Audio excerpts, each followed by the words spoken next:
Artemis 1 is set to blast off Monday morning from NASA's Kennedy Space Center in Florida. The uncrewed flight is expected to last 6 weeks. If all goes well, NASA astronauts could take a lap around the moon as soon as 2024, with the ultimate goal of landing 2 people on the surface by 2025.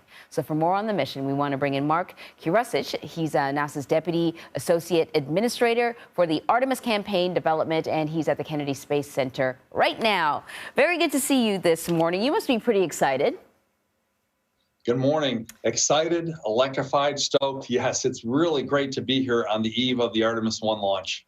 So what are the biggest challenges facing the crew at the Kennedy Space Center on launch day, and what would be a successful mission? Yeah.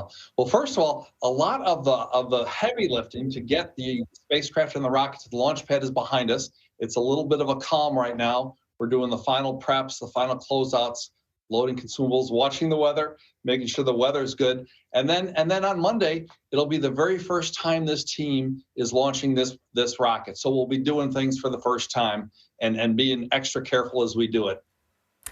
So I know there's going to be a lot of comparisons between Apollo and this mission. And, you know, it was a very different time when Apollo launched. There was a lot of pressure to get it done and beat Russia at this game, this space race. Can you talk a little bit about the difference between this mission and the Apollo mission?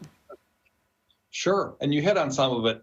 But first of all, Apollo was amazing that they were able to pull this off in the time they did with the technology they had available. We're doing this, and we've learned from them. We're building on what they built.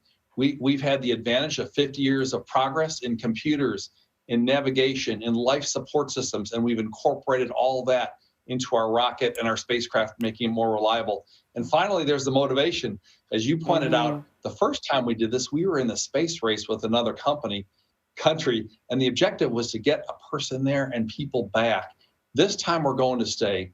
We have a very ambitious science agenda. We have technology demonstrations planned, and most importantly, we'll be demonstrating systems and learning how to prepare people for even more ambitious missions to go back to Mars, for the first time. You know, I think I heard an interesting stat that was something like, you know, more than half of the world's population had not been born when Apollo landed on the moon.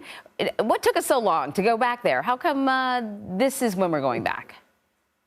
Well, first of all, I have to say, I was one of the people who was around back then, and it was 1969. I watched that first time Neil Armstrong and Buzz Aldrin walked on the moon from my living room. And that's what motivated me to come here and work for NASA. You know, we've done a lot of great things in space and human spaceflight since then.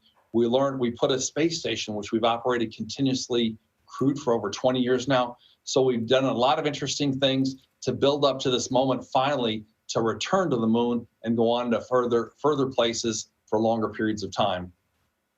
I'm looking forward to what the future holds, Mark Kurasic, but I'm also looking forward to Monday. Thank you very much, Mark.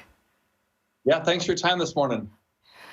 Well, on Monday, we will be bringing you special coverage all day of the launch. You can watch that on Paramount Plus or on the free CBS News app.